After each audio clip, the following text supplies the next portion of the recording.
2023 est une très grande année pour l'Inde.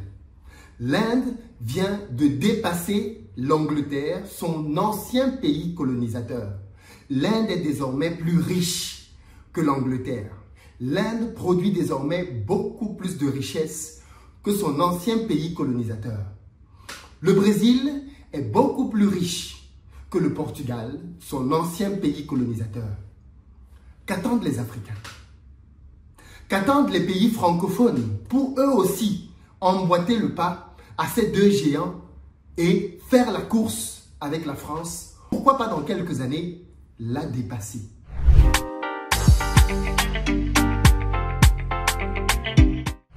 Salut à toi, bienvenue sur ma chaîne, moi c'est Philippe Simo. Ici je te parle d'entrepreneuriat, de gestion des finances, de mindset, parce que c'est grâce à tout ça qu'on va développer notre communauté. Donc si toi aussi tu veux contribuer à cette belle aventure, tu t'abonnes, tu actives la cloche des notifications et tu partages massivement les vidéos. Pour ceux d'entre vous qui êtes en Côte d'Ivoire, qui arrivez prochainement à Abidjan, vous le savez déjà, on a une société de location de véhicules sur place. Vous nous contactez au numéro qui s'affiche afin qu'on mette à votre disposition SUV, pick-up, berline en fonction de votre budget, pour vous permettre d'avoir un séjour sécurisé. Et puis ceux d'entre vous qui veulent mieux gérer leurs finances, j'ai créé un quiz gratuit qui est disponible dans la barre de description à cet effet. D'ailleurs, je ne l'ai pas dit, mais je pense que vous le savez déjà. Ceux d'entre vous qui veulent un appartement aussi à Abidjan, vous nous contactez. Il y a les liens dans la barre de description pour réserver le vôtre. Cette année est une année spéciale pour l'Inde, 2023. Parce que comme je le disais en introduction, l'Inde est désormais plus riche. Elle produit plus de richesses que son ancienne puissance colonisatrice, l'Angleterre. On parle beaucoup de la France parce qu'on vient de pays francophones. Mais très peu connaissent à quel point l'Angleterre a colonisé dans le monde. L'Angleterre a eu une colonisation horrible et sanglante. S'il y a même un pays dans le monde qui peut être pire que la France, et peut-être même l'un des pires en termes de colonisation dans le monde, c'est l'Angleterre. Tellement ces gars ont fait du mal et du sale partout. Imaginez la revanche. Imaginez la revanche que ça peut faire pour un pays comme l'Inde. D'avoir aujourd'hui plus de richesses générées que son ancienne puissance colonisatrice. Et d'ailleurs, par la même occasion, petit clin d'œil, le Premier ministre en Angleterre aujourd'hui est un Indien. Du moins, c'est un Anglais d'origine indienne qui dirige l'Angleterre. On dira que sur les deux tableaux, l'Inde a damé le pion. Ce serait comme si vous aviez je sais pas moi, un Sénégalais à l'Élysée qui dirigerait la France. Ça pourrait paraître surprenant, ubuesque même. Mais ça démontre aussi la mentalité que nous avons chez les francophones. Une mentalité qui consiste toujours à voir très petit. Et voilà pourquoi beaucoup d'Africains, d'ailleurs, en France, ne se lancent pas dans la politique parce qu'ils se disent « ça ne nous concerne pas ». Ce ne sont pas nos histoires. Et pourtant, ils sont français, ils votent comme tout le monde, mais ils considèrent que l'environnement politique, c'est pas pour eux. Les Indiens n'ont pas considéré ça en Angleterre. Et aujourd'hui, on a un Premier ministre anglais qui est d'origine indienne. Dans le même temps, pourquoi 2023 c'est une année exceptionnelle pour l'Inde? Dans le même temps, l'Inde célèbre la plus grosse commande de toute l'histoire de l'aéronautique. Tenez-vous tranquille, je vais vous parler maintenant de l'une des batailles les plus féroces qu'il va y avoir dans le domaine de l'aéronautique dans le monde dans les prochaines années entre deux compagnies, Air India et Indigo. J'étais récemment en Inde et j'ai eu l'opportunité de prendre Indigo. Indigo est une compagnie qui est très connue dans l'Inde. C'est même l'opérateur numéro 1. C'est un opérateur privé, s'il vous plaît. Et Air India, c'est l'opérateur public. Indigo, les gars sont trop pros. Franchement, on a pris des vols à l'intérieur de l'Inde. Trop propre, nickel, rien à dire. Service, prestation, l'avion même était neuf. Nickel, nickel, nickel. Indigo a raflé toutes les parts de marché. Il faut dire que cette année, l'Inde va devenir la première population mondiale. Quand tu as un marché de 1,4 milliard d'habitants, tu n'as pas besoin d'aller te battre à l'international. Okay? Si tu règnes à l'intérieur, tu es déjà trop bien. Okay? Et c'est ce qui se passe en ce moment en Inde. Air India, la compagnie nationale, veut revenir dans le game pour se battre avec Indigo. D'où la commande dont vous avez entendu parler. Une commande de 840 avions au total, s'il vous plaît. Parmi lesquels 470 déjà fermes et 370 en option à venir. Tout ça pour une seule compagnie. Avec la première partie des 400 avions fermes, on parle quand même d'un chèque de 100 milliards de dollars. Une compagnie vient de signer avec Boeing et Airbus. Les Européens et les Américains se sont frottés les mains.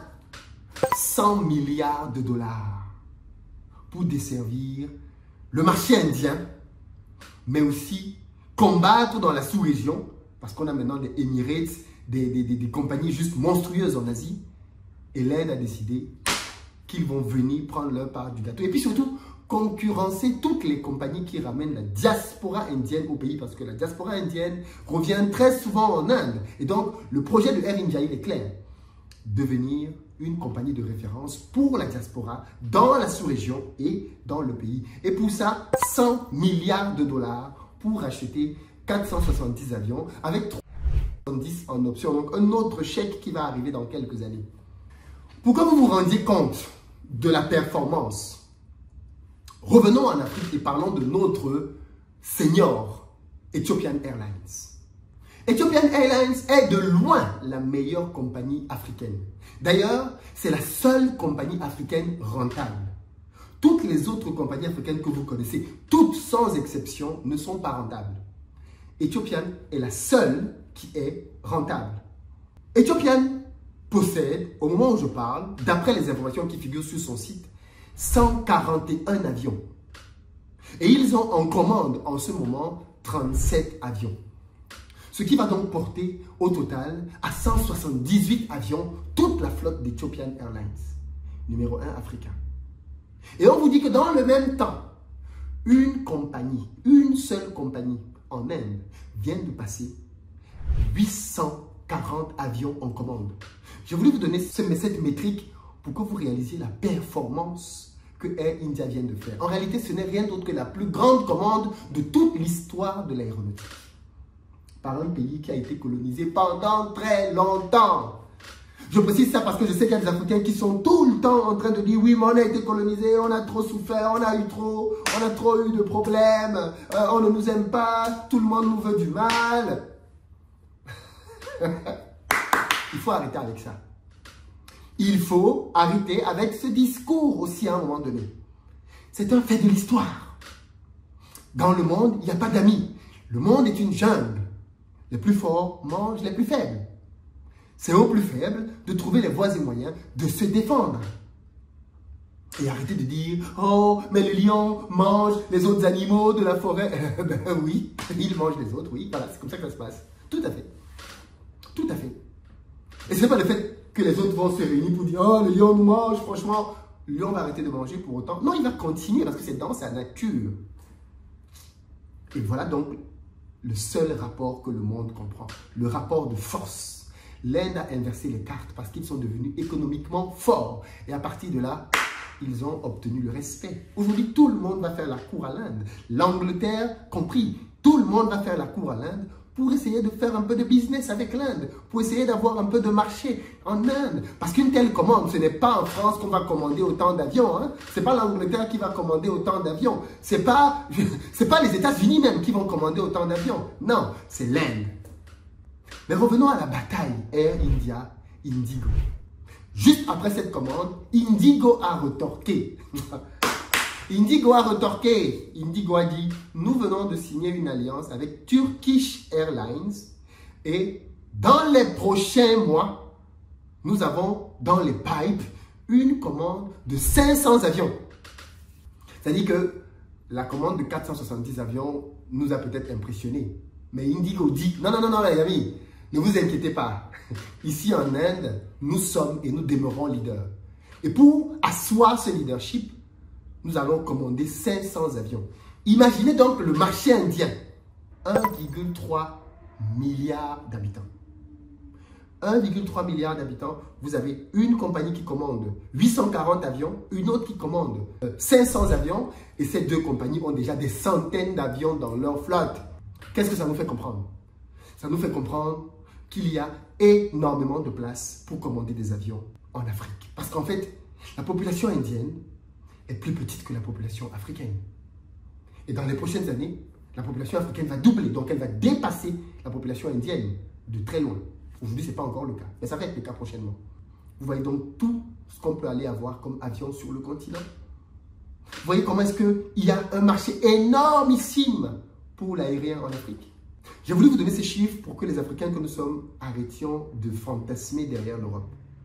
Le monde est ailleurs maintenant, les amis. Même le président français l'a dit. L'ère de l'Europe est finie. Finito. C'est fini maintenant. Le monde, c'est ailleurs. Le monde, c'est en Asie. Le monde, c'est en Amérique latine. Le monde, c'est ailleurs.